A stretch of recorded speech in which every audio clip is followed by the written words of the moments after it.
getting to work with people that inspire me. I get to spend my life trying to figure out, how do we make people smile? One of many takeaways from my time in Wisconsin. One is it is responsible for the cultivation and encouragement of my love for food. I experienced it in the amazing diversity that is Madison. College was this opportunity to start anew. I didn't want to go somewhere where hundreds of people knew me and I knew them. I wanted to go somewhere that was a big school where there was lots of kids because I like to be around lots of people. I wanted to go somewhere that had a great history program. At the time that I was looking at universities, I thought I wanted to be a high school history teacher. And I wanted to go somewhere where there was some Jews. I grew up in a religious home. And although I'm not as religiously observant as I was growing up, I knew that I wanted at least the accessibility. If I wanted to go to synagogue, I wanted there to be a place that I could do that. If I wanted to go somewhere for Rosh Hashanah and Yom Kippur, I wanted to at least know there was a community that if I wanted, they were there, and if I didn't want, cool too.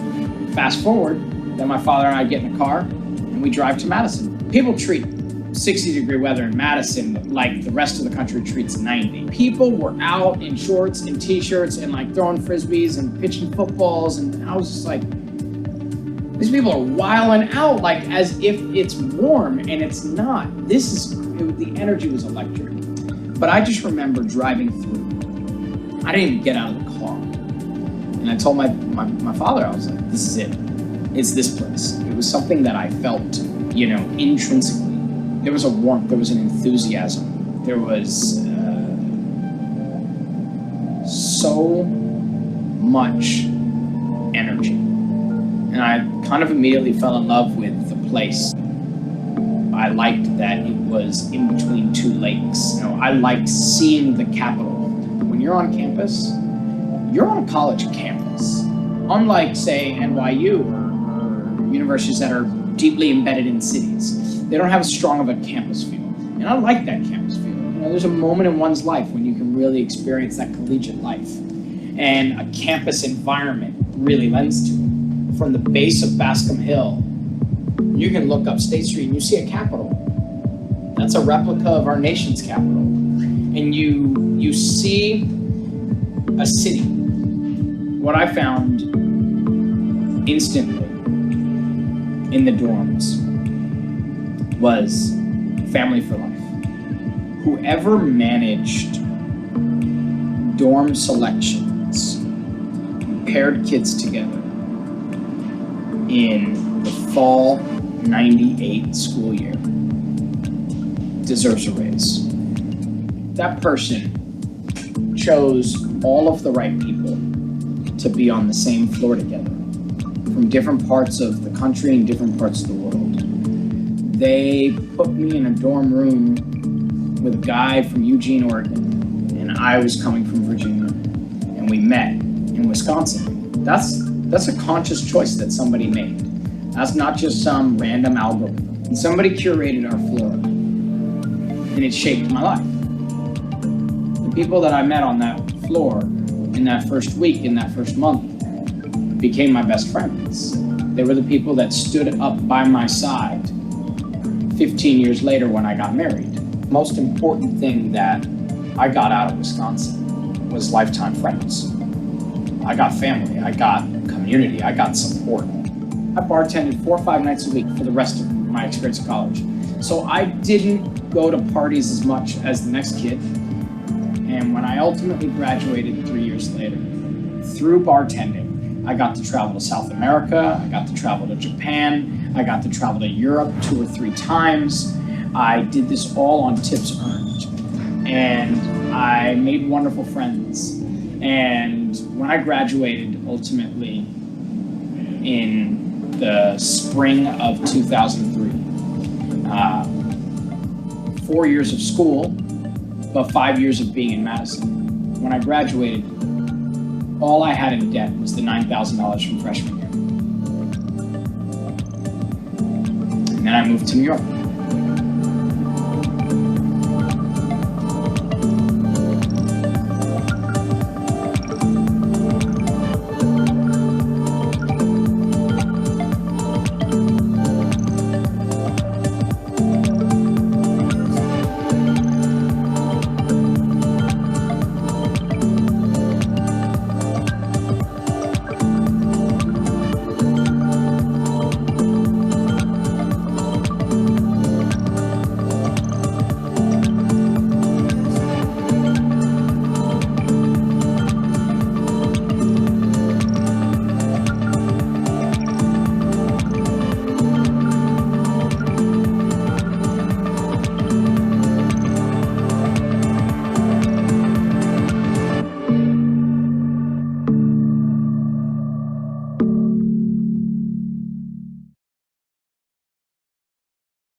Good morning, everyone, and a very happy new year to you all. It's great to see so many faces. It looks like we probably are up to 20 plus chapter leaders on our call for our first call of the new year. We have a great call for you today, which is going to be mostly discussion, which will be led by myself and Allie. As you can imagine, we weren't really sure what to expect in our first call of the new year. And as it turns out, it is a very interesting 2021 here in the United States. You know, we still have a lot of uncertainty, but the one thing we're very grateful for is for all of you sticking by us and serving as chapter leaders and really looking for ways to stay connected to alumni around the world, and appreciate everything that you do, and hope you enjoyed a great holiday season with your friends and family. As I said, we've got a great program for you today. We are going to start out with just a few updates related to chapter news. And I think we all know that typically between February and June, the Wisconsin Alumni Association works with chapters all around the world to celebrate Founders Day. And historically, we have done that by holding gatherings and having a faculty or an alumni speaker come and talk to your alumni groups. As we all know, we still are living in the world of COVID, where gathering is not available to most of us. So we are going to be moving forward with a Founders Day week, and we're going to be kicking that off, a celebration the first week of February. And again, Founders Day is to celebrate and commemorate the first day of classes held at UW-Madison back in 1849 on February 5th. So for this year, on February 2nd, we are going to be doing a virtual event. It's the UW Now event that we hold every Tuesday. We will have a special Founders Day edition. So mark your calendars. We don't have a start time yet because we are dependent on the basketball schedule. After we had scheduled this, we found out that the UW basketball team will be playing the same evening, and we definitely don't want to compete with basketball. We all know that everyone loves to celebrate Founders Day, but competing with basketball will be a hard challenge for us. So Allie and I will be sending out messages about that event, and everybody in your chapter region will be receiving an invitation to participate in this Founders Day event. On February 8th, the weekly Flamingo that comes out, it's our e-newsletter. We'll have a special edition Founders Day. We'll have news stories and quizzes talking about Founders Day. And then between February 5th and the 8th, we will be sending out a link to share a video with you all to help us celebrate Founders Day. This past July, the Wisconsin Alumni Association kicked off an official WeChat account. And so we'll be doing a special article as well on our WeChat and talking about our chapters and sharing pictures of the founding of the chapters in those cities as well. So what can you do? What can you do to help support Founders Day? One is we will be creating some social media posts for you and some images. Many of you have different social media platforms that you use within your own countries. If you can share those posts, that would be wonderful. That will help recruit people to attend the February 2nd and help bring awareness to what Founders Day is. And then also come and participate in our February 2nd program. It says the 5th there, but it is actually the 2nd. So we're looking forward to having you all participate in a virtual world for Founders Day this year. It'll be truly a worldwide celebration on the 2nd. The next update we have is, it's hard to believe, but our spring semester is starting. We are still moving forward. It's going to be a hybrid as well, with in-person classes and also virtual classes. We're just giving you a brief overview because we know many of you get asked by students, parents about what's happening on campus. And when you get asked those questions, the best thing and the best recommendation we have is to share and direct them to this website down here, the covidresponse.wisc.edu. This will have all the up-to-date information about what's happening on campus related to COVID. But this spring semester, there'll be increased testing. In order to access a campus building or service or facility, you have to have proof of a negative test, and that's even including staff. So even Allie and I, when we return to our offices, we have to provide proof of a negative test on campus. They also campus started an app, a Safer Badger app, which can help track where there have been outbreaks of COVID. And then campus is really sending a strong message to students that they have to take ownership into keeping campus safe by minimizing contact, not going to parties, not going to house parties. So students will take a huge ownership in keeping campus safe for the spring semester. But we're excited to welcome students back January 25th. We're unsure of what that's going to hold for our international students. We are hoping that some of them will be able to come back, but still it's unsure. And as you know, we have a transition of presidents right now, and it will just be determined on what immigration will look like in the next few weeks. And I'm going to turn it over to Allie, who's going to give a couple of other updates related to chapters. Sounds good. Thanks, Laura. So happy New Year, everyone. It's great to see so many faces this morning, this evening, this afternoon. So I'm just going to share a couple of kind of random updates from the chapter team, just to make sure you all have all information regarding some emails that I'll be sending out in the coming weeks. So last year, the chapters team developed a chapter participant code of ethics, which really just acknowledges your role, excuse me, as a Wisconsin Alumni Association and a UW-Madison ambassador, and that you agree to our following policies, such as our alcohol policy, transportation policy, non-discrimination, and anti-harassment policy, as well as some additional agreements that you will view in that document. So I'm going to be sending this document out to chapter board members using DocuSign, which is just an electronic agreement site, which I'm sure some of you have used before. So you should be seeing this in your inbox in the coming weeks. So just make sure to fill it out when you do see it. And then moving forward, the volunteer data agreement form that you all manually sign and send back to me will also be added to this document as well. And we'll ask you to fill out both of these agreements on an annual basis when we collect your annual report and board roster information in October. So we'll have you sign this agreement in a couple of weeks when I send it out, and then we'll start to combine that into one document on a rolling basis, on an annual basis in October. So I believe I mentioned this, but this will be going out to just kind of your core 4 chapter board members. So president, vice president, secretary, and treasurer. All right, so then moving on to the second bullet point, I'm going to just cover some information about our e-newsletter, which is the Chapter Connection, and we'll be changing to Badger Leaders Connection.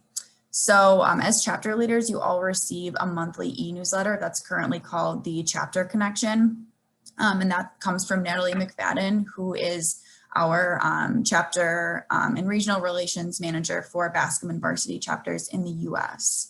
So this newsletter really just provides kind of that high level information and updates that relate to all of our chapters. So you'll find information about Founders Day, Student Send Off, Badger Leaders Conference. You'll also find links to documents like the annual report and our board roster, as well as some other information. But moving forward, just with some changes on the team and some really new exciting developments, we've decided to kind of just streamline some of our resources to support our domestic chapters, international chapters, as well as some of our affinity groups. So we are changing the name from Chapter Connection to Badger Leaders Connection. I'm also going to add dates for upcoming international chapter leader calls and other international specific information in this newsletter. So you can keep an eye out for information from me specifically in that newsletter as well. I still plan to communicate with all of you in the way that I have been, through personal emails, WhatsApp, WeChat. So you'll still be hearing from me and Laura in those ways. But this is just a really good opportunity to kind of stay connected to all of our other chapters and affinity groups and see how we're kind of all aligned in a similar way to support alumni in the university. So moving forward, oh yeah, go ahead, Laura. Ellie, if a chapter leader currently isn't receiving the chapter connection, what can they do? And then also, can you maybe just briefly describe what an affinity group is? Sure. Yeah. So that was my next point. If you, for whatever reason, aren't receiving the chapter connection or the new Badger Leaders connection, just send me an email or WhatsApp message and I can make sure that you get on this list. Right now, this is basically being sent to everyone who is a chapter leader, a chapter member.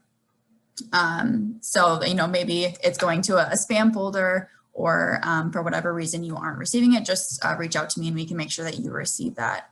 And then in terms of an affinity group, so the Alumni Association hired a affinity group program coordinator, I want to say almost a year ago already, and she's done a lot of work to really form and develop some specific groups. So for example, there's an LGBTQ plus affinity group. I believe there is African American affinity group. So just kind of a focus or interest group, with similar goals to us supporting alumni and the university, just with a kind of a different mission or different group focus. Do you have anything else to add to that point, Laura? Nope, that's it. That's good. Okay, so then my last update here before we move on to some fun stuff. So for our March call, we are going to be gathering again on March 10th. And we plan to do a deep dive and a live demonstration on how to submit an email and event request form through our website. So I know we did talk a little bit about this at Badger Leaders Conference all the way back in November, but we really want to make sure that you all are aware of this resource and really understand it. So we'll discuss the benefits of using our email system for chapter communications, as well as the value of hosting your event registration through our platform. So we will be recording that as well. So if for whatever reason you're not able to attend that, I'm also happy to send that out to all of you. So maybe some of your other chapter members who focus on chapter communications can review that as well. All right. One thing I wanted to add to that is that in addition to learning about how to submit the forms, for those of you who participated in the last chapter leader call, Tim shared a great report that he was able to generate from a database that he created, really analyzing demographic and other information related to events that they were doing to use to be more strategic in the type of events that they produce for their chapter. And what we will also review is as long as you're using our email and event registration platforms, you will be able to get similar reports to what Tim is able to generate. So we will show examples of those as well too. Yeah, sounds good. Yeah, so those are kind of the few updates from me. Does anyone have any questions before we jump into some breakout rooms in a little bit?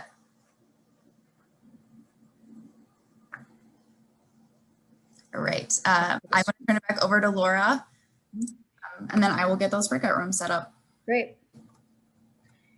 It looks like both, I know Neville's on the call, I believe James is on the call too.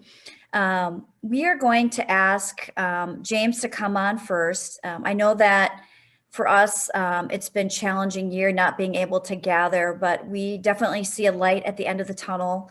We do have chapters who are meeting and gathering, and we thought that would be great if some of James from our Beijing chapter could share a little bit about the experience that he has had recently about creating events for chapters. He's actually worked with his chapter leaders to create not only in-person gathering, but a virtual events as well too. So James, if you are on the line, I'm wondering if you can unmute and then maybe talk a little bit about your Thanksgiving event and your virtual career panel that you recently held in December.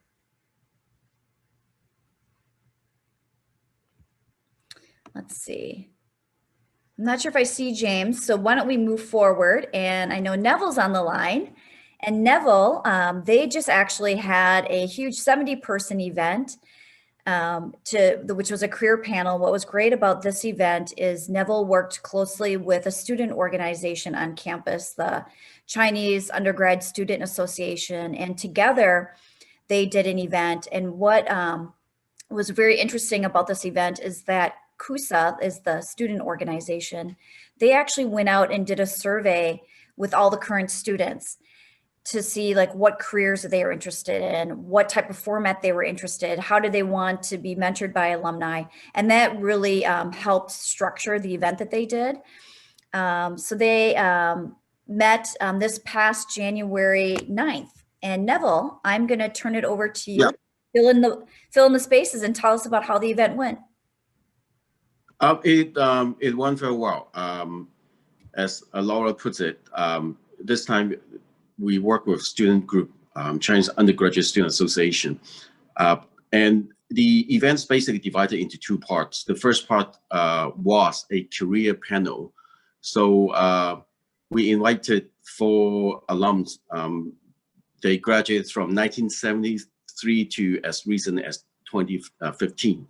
And the professional areas are very diverse, from general corporate, private equities, consulting, digital marketing, and entrepreneurial. So throughout them, they share their respective work and how is it related to their Wisconsin undergrad experiences. And the second half of it was a more social event, which is the 2021 New Year dinner party. So the alumni would be able to connect and mingle with the students. Altogether, 74, I would say, is quite nicely divided half and half.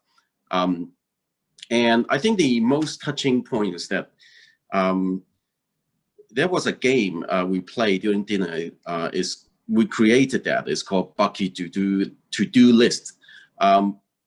Basically, we ask questions for people to share the experiences in on campus. I mean, as typical as grabbing a beer in Memorial Union, tasting Babcock ice creams and all that.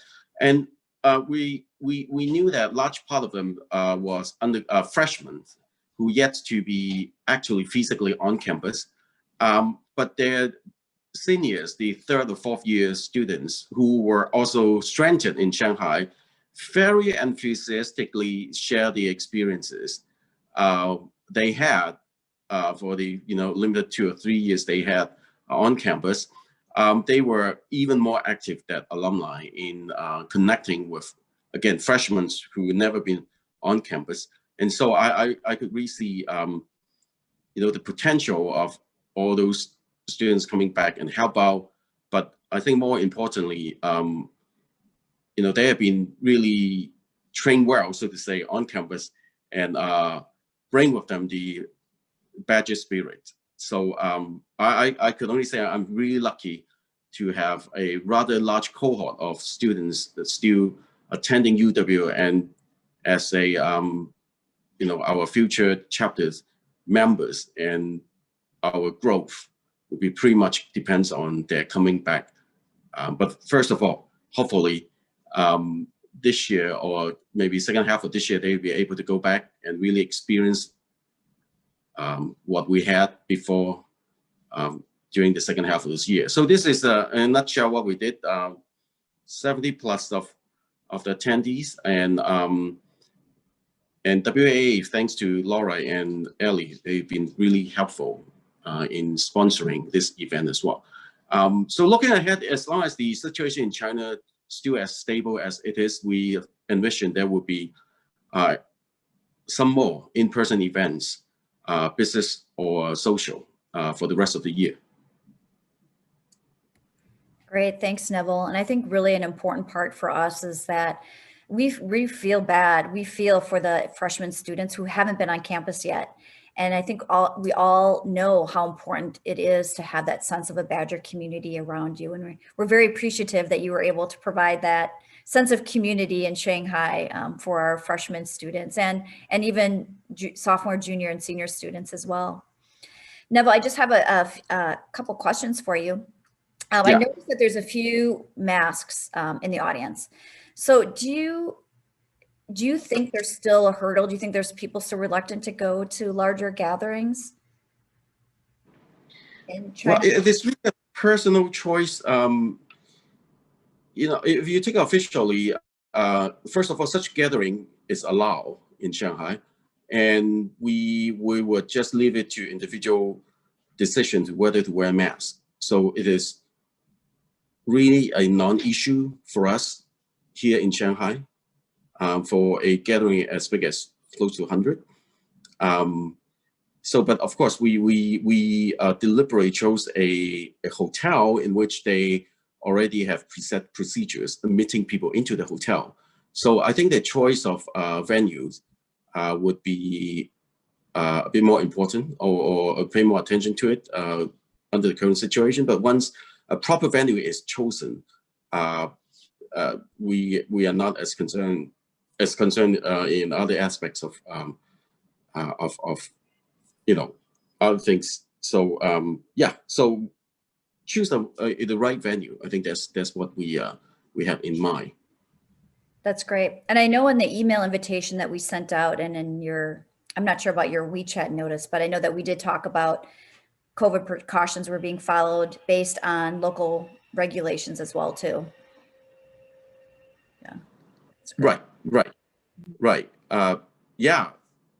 I think that's all very good precautionary measures that thanks to Ellie, that we put it on the email as well. So great. Well, thank you, Neville. I really appreciate it. And I think as Ali and I and the WAA realized that, you know, slowly starting in 2021, every country is going to be different in who can gather and who can't gather. And so we look forward to working with all of you and your local regulations. Hold on one second, you guys, hold on.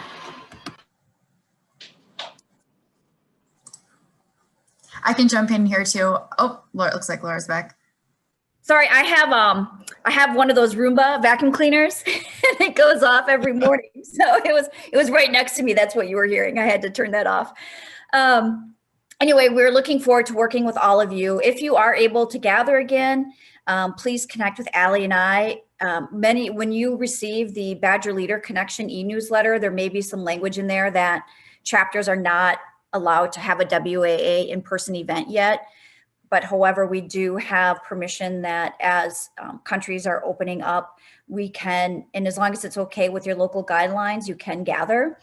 And for those of you who want to experiment and maybe launch a virtual program, I know Indonesia has been great at doing a series of virtual programs.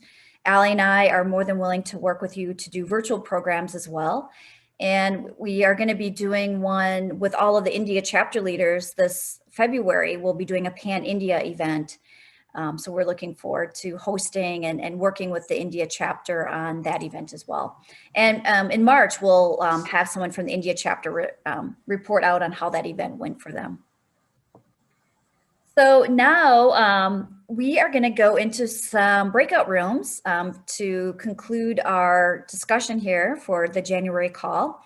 We have two topics. So one was actually brought up to us by the Korea chapter. So the Korea chapter met last month, and they are very interested in getting together and starting an Asia group, an Asia alumni network, maybe not necessarily a chapter.